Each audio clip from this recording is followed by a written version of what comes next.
hello to everybody joining us on YouTube. Welcome. This is one of our midweek times together, bit of a Bible study prayer time together. We call it Listening to God, where we kind of explore a little bit more what we talked about on Sunday and have a bit of a discussion time together. We try and work with Scripture and chew it over and apply it to our lives and our situations.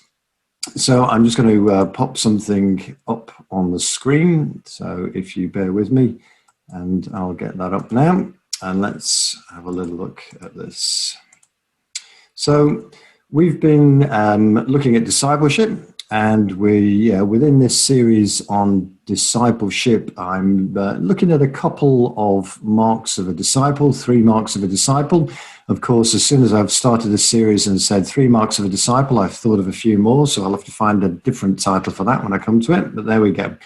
So we're kind of picking up on this idea of discipleship. We looked at Jesus' life and how he does relationships, kind of along 3 dimensions, 3 axes. He does this passionate spirituality thing, his relationship with Father, his radical community with the people around him, and enthusiastic mission or missionary endeavor with larger groups of people and out direction. And applying that to us and our discipleship and thinking that we want to be like Jesus, we want to follow his model, and how does up, in and out apply to us and how we do faith and life. We touched on an example last week. I mentioned Luke 6 to you. If you haven't read it recently, have a look at Luke 6, verses 12 to 19. And you see some great examples there, just in that very short passage of Jesus focusing on his passionate spirituality, this radical community, and then his missional out movement. It's all in there, and it's worth reminding yourself of. But enough of that as a reminder of where we're at. So I want to have a little look at what we touched on Sunday and give you plenty of time to have a think about this. Jesus washes the disciples' feet. So Julia mentioned to me, why on earth do I put pictures up of wet and dirty feet? But I thought I'd do it again just to get you focused on things, really. So I'm going to read to you again those verses that we looked at on Sunday from John 13, just to get us back into that groove. Jesus is with his disciples. This is John's telling of that final meal together, that meal round about the Passover festival. And you got to kind of picture that they're all gathered together round a table, and they're preparing this meal together. And John 13, verses 1 to 17 goes a bit like this. It was just before the Passover festival. Jesus knew that the hour had come for him to leave this world and go to the Father. Having loved his own who were in the world, he loved them to the end. The evening meal was in progress, and the devil had already prompted Judas, the son of Simon Iscariot, to betray Jesus. Jesus knew that the Father had put all things under his power, and that he had come from God and was returning to God. And so he got up from the meal. He took off his outer clothing and wrapped a towel around his waist. And after that, he poured water into a basin and began to wash his disciples' feet, drying them with the towel that was wrapped round him. Can you imagine the picture on the disciples' faces as this happened, as Jesus interrupted the meal and started doing this, and they were looking at one another, wondering, what on earth is going on? Why is he doing this? And then it continues. Jesus came to Simon Peter, and Simon Peter said to him, Lord, are you going to wash my feet? Jesus replied, you do not realize now what I'm doing, but later you'll understand. No, said Peter, no, you shall never wash my feet. Jesus answered, unless I wash you, you have no part with me. Then, Lord, Simon Peter replied, not just my feet, but my hands and my head as well. And Jesus answered, Those who have had a bath need only to wash their feet. Their whole body is clean. And you are clean, though not every one of you. For he knew who was going to betray him. And that was why he said, not everyone was clean. When he had finished washing their feet, he put on his clothes, returned to his place. Do you understand what I've done for you? He asked them. You call me teacher and Lord, and rightly so, for that is what I am. And now that I, your Lord and teacher, have washed your feet, you also should wash one another's feet. I've set you an example that you should do as I have done for you. Very truly, I tell you, no servant is greater than his master, nor is a messenger greater than the one who sent him. Now that you know these things, you will be blessed if you do them. Again, it's those words of Jesus and putting them into practice. And then just skipping forward in the chapter to verses 34 and 35, Jesus says, a new command I give you, love one another. As I have loved you, so you must love one another. So, fantastic passage, and lots of stuff in there really that we could focus on, but I'm going to pick up on this emphasis of loving one another. Love, the word there, agape or agape, depending on how you pronounce your Greek. One definition of the word, translating it into English and to try and get an understanding of what's going on here, but a steadfast, sacrificial zeal or enthusiasm for the true good of another. Loving somebody, that steadfast enthusiasm for the true good for the other, that we're prepared to sacrifice something of ourselves and our own lives, priorities, whatever, for the true good of another.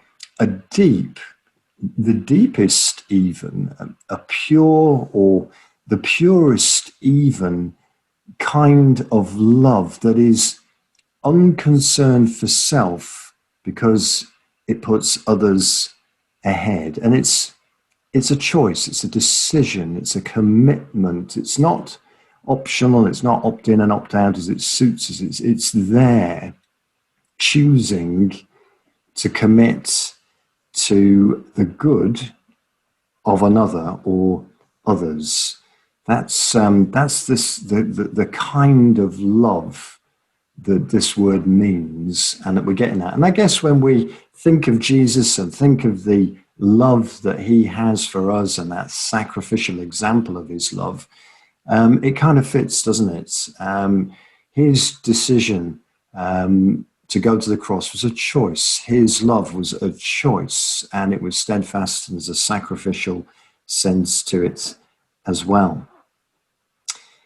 And so it's not just about sweet-smelling feet. It's got more about it than just talking about feet. That's an example. This is what Jesus did to model this, to demonstrate putting others ahead, intentionally elevating others and humbling ourselves. Washing feet was an extreme example, I guess, in the society in that day, in that context. Usually the person who'd be washing the feet of any visitors in a house would be not just a slave, but the lowest of low slaves. It's bottom of the pecking order. It's that person's job. So for Jesus, who technically was top of the pecking order as the teacher, to take that role on himself and serve, huge statement in the context of the day. So to get us kind of into the groove, I thought it might be interesting to think about what might an equivalent contemporary example be for us today. If Jesus was doing this today, and he wanted to make that statement of serving the people around him, what contemporary way might he have chosen to model it to us today if he was among us. So I'm going to pull that slide down because that is your first discussion question, really, just to warm you up. And I think you probably only need about 7 minutes on this one. And so we're going to put you into breakout groups for you to go away and let's have a think about and have a quick chat around what might a contemporary today alternative to foot washing be, as an example that would be quite shocking in our society, of serving, of humbling ourselves before others.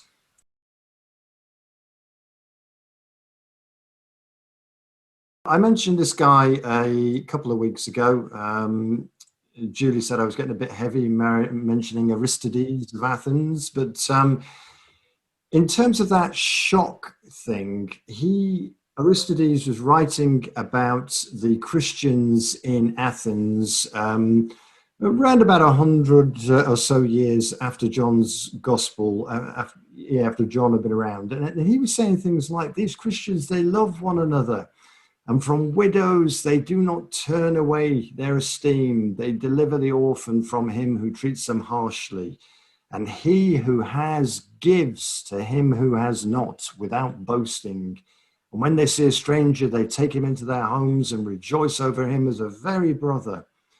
And it goes on and on about looking after the poor and needy. And basically, it's that shock factor. Who are these people that they behave so differently, was what Aristides was writing about to Roman Emperor Hadrian. And let me just scroll it on. And it won't go back up. Right, here we go. So Tertullian, he was writing round about the same time, and in one of his documents, he recorded there about, see how these Christians love one another.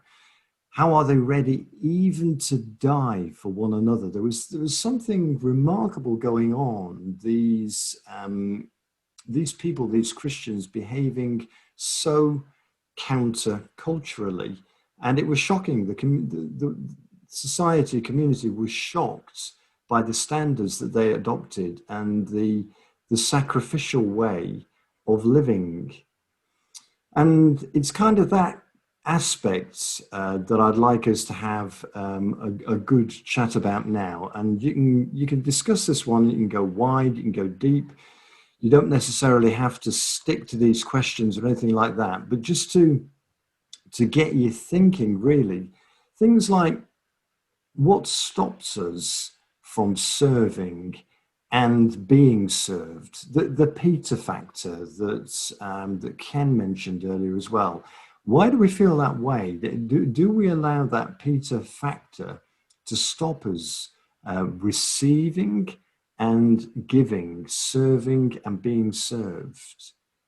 How might we serve? How do we, as a church fellowship, love one another? Is it just acts? Is it good works? Or is there something more than that going on? Do we limit it to those we like and those we know well in church? Or do we go wide?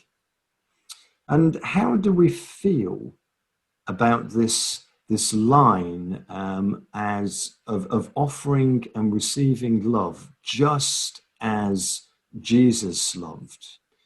The implication being sacrificially, because we know the extent that Jesus went to.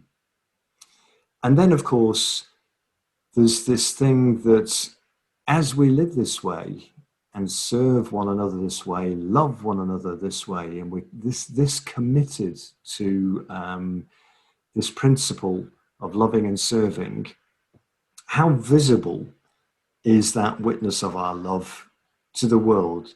Is our faith so privatized in this day and age that compared to that first century when the Gospels were written, is our faith a bit too private? Would the world know about how much we love one another? So there's plenty of choice in there. So like I say, you can go as wide or as deep in your groups as you want, but have a chat about these things around serving and being served, and offering and receiving love just as Jesus loved. So you can have a good 10 or 12 minutes on this, because there's plenty there to chew over.